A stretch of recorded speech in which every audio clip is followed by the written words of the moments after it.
Bet šis jau nav joks, bet īsts spiegu detektīvs, kurā varētu būt iesaistīta Krievija.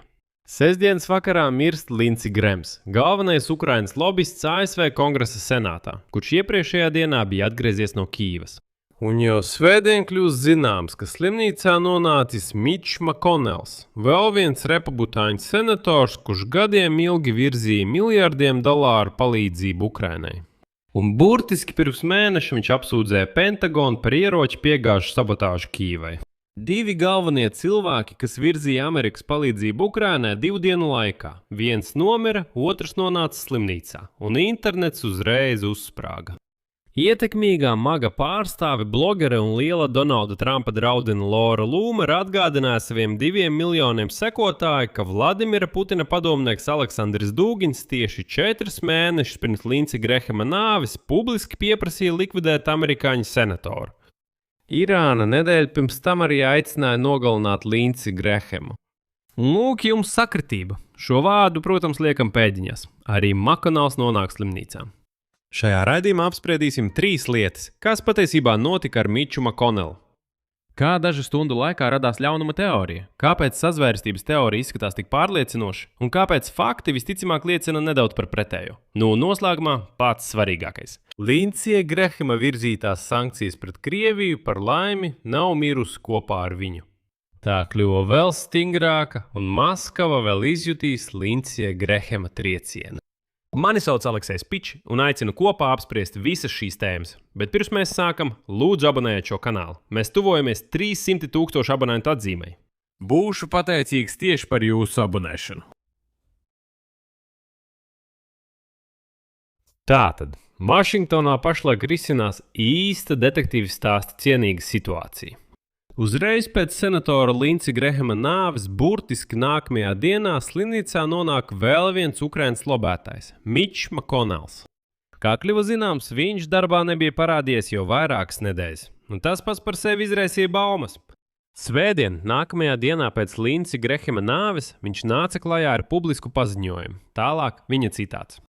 Ārsti apstiprināja, ka man nav lūzuma un smadzeņu satricinājuma. Man nebija ne infarkta, ne insulta. Man nav ne audzēja, ne asiņošanas. Tomēr uz īsu brīdi es zaudēju samaņu un tiku nogādāts slimnīcā.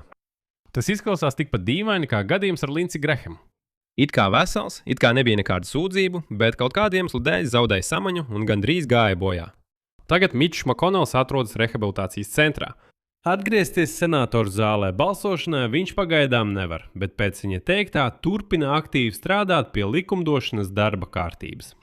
Kopā ar paziņojumu Mitchs McConnells publicēja fotogrāfiju ar sievu un laikrakstu Washington Post rokās atvērtu uz svētdienas numura sporta sadares.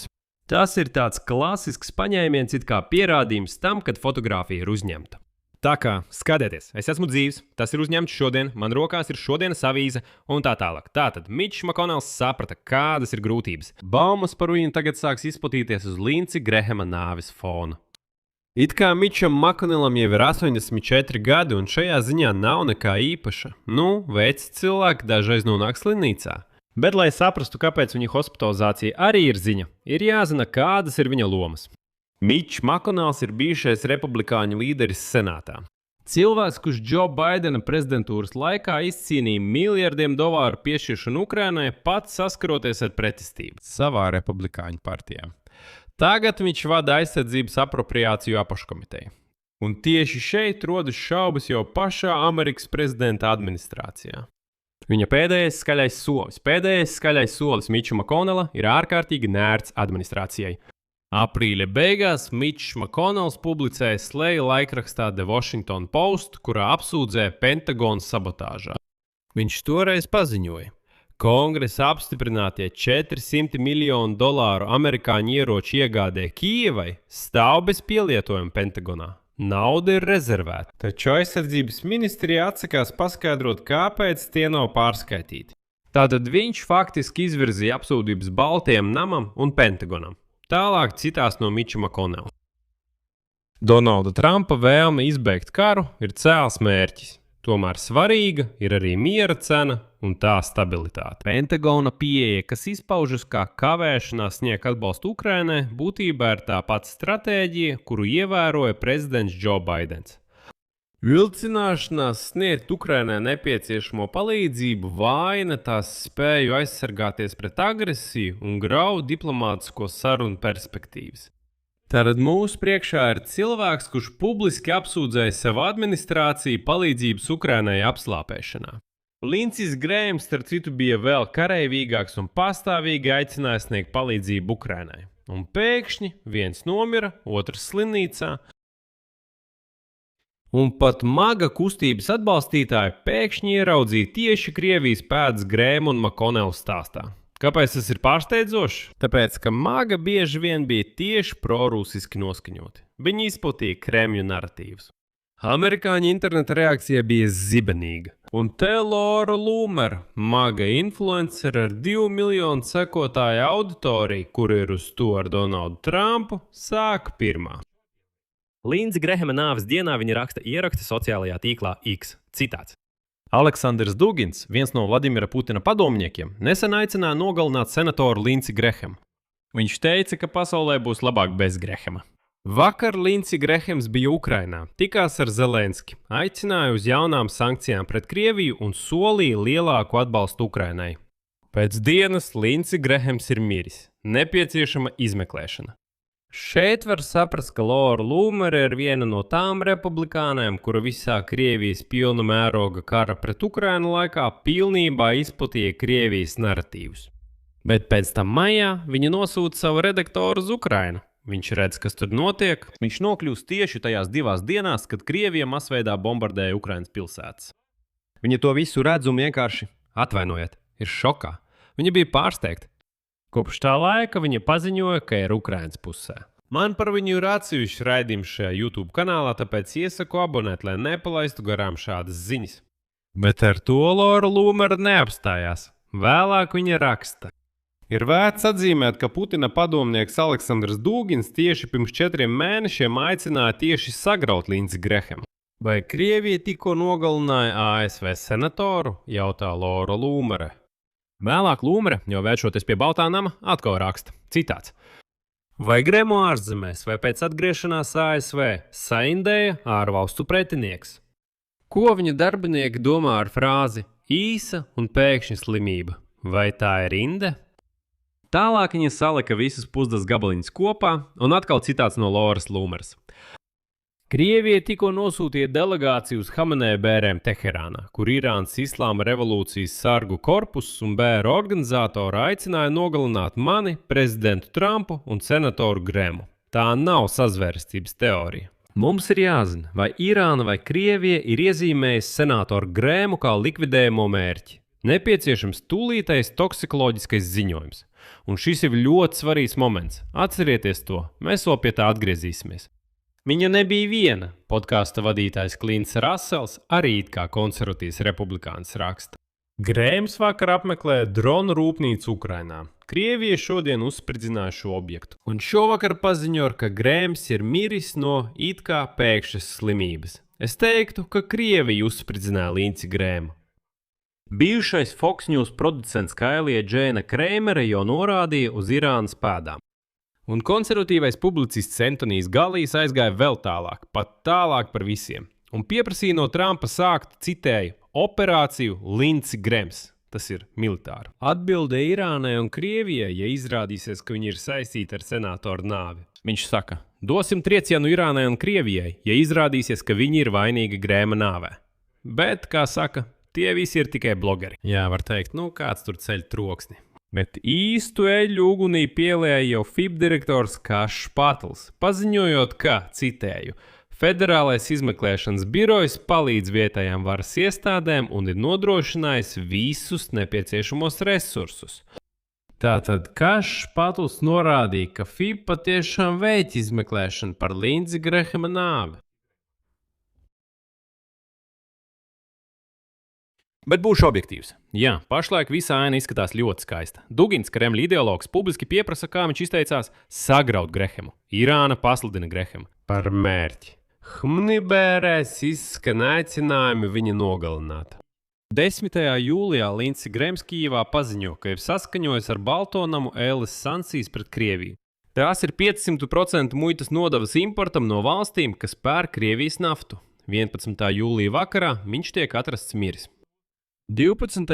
jūlijā otrs senators, kurš arī atbalsta palīdzību Ukrainai, nonāk slimnīcā. Ja izklāstu šos faktus šādā secībā, aina veidojas pati no sevis. 2 Ukrainas atbalstītāji, 2 dienu laikā viens nomirst, otrs nonāk slimnīcā. Tagad paskatīsimies uz šo situāciju reāli, par Linci Grehemu. Iepriekšējais nāves cēlonis – aortas plīsums. Tā ir klasiska, labi izpētīts stāvoklis, kas ir ļoti raksturīga vīriešiem. Vīriešiem pēc 70 ar hipertensiju. Līdz šim nav neviena autopsijas ziņojuma ar saindēšanās pazīmēm.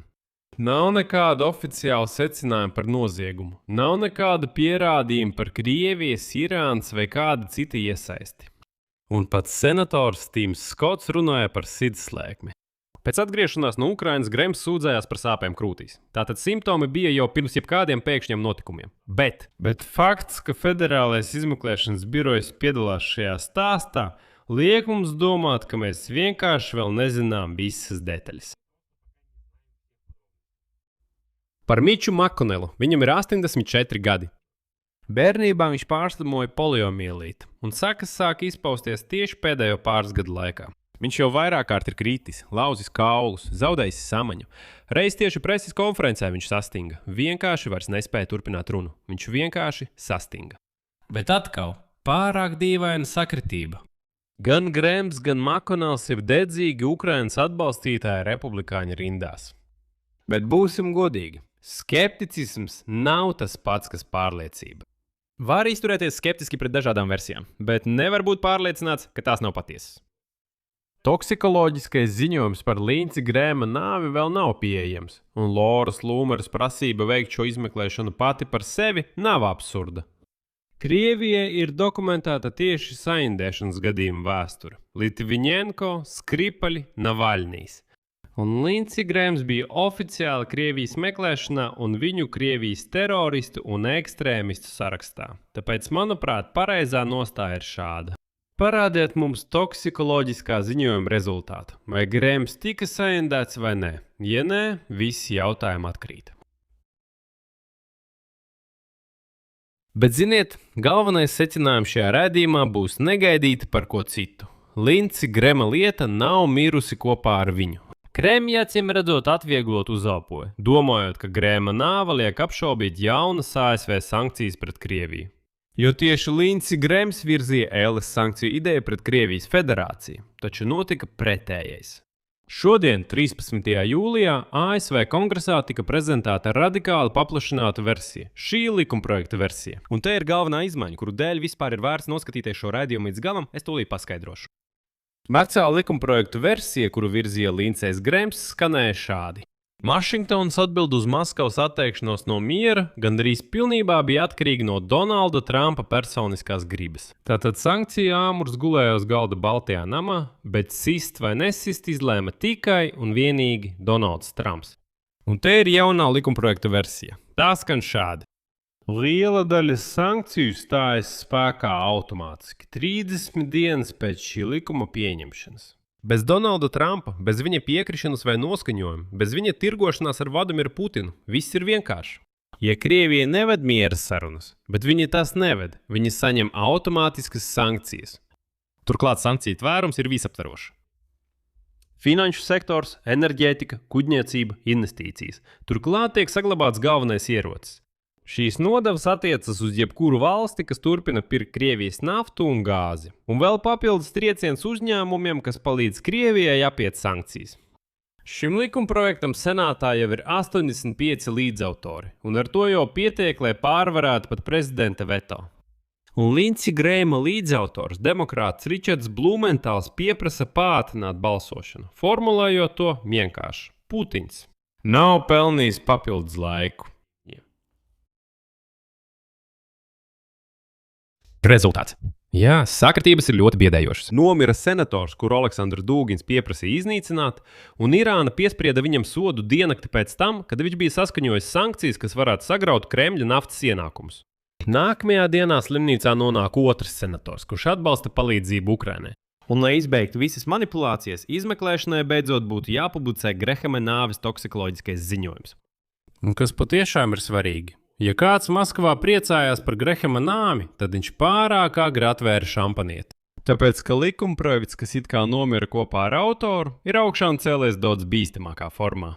Agrāk, kā saka, sankciju kuvalda bija Donalda Trumpa rokās, un viņš varēja ar to sist vai nesist. Tagad tas nolaidīsies pats. Būtībā pēc 30 dienām pēc šī likumprojekta pieņemšanas Grehama vairs nav, bet viņa ēlas sankcijas tomēr ir palikušas.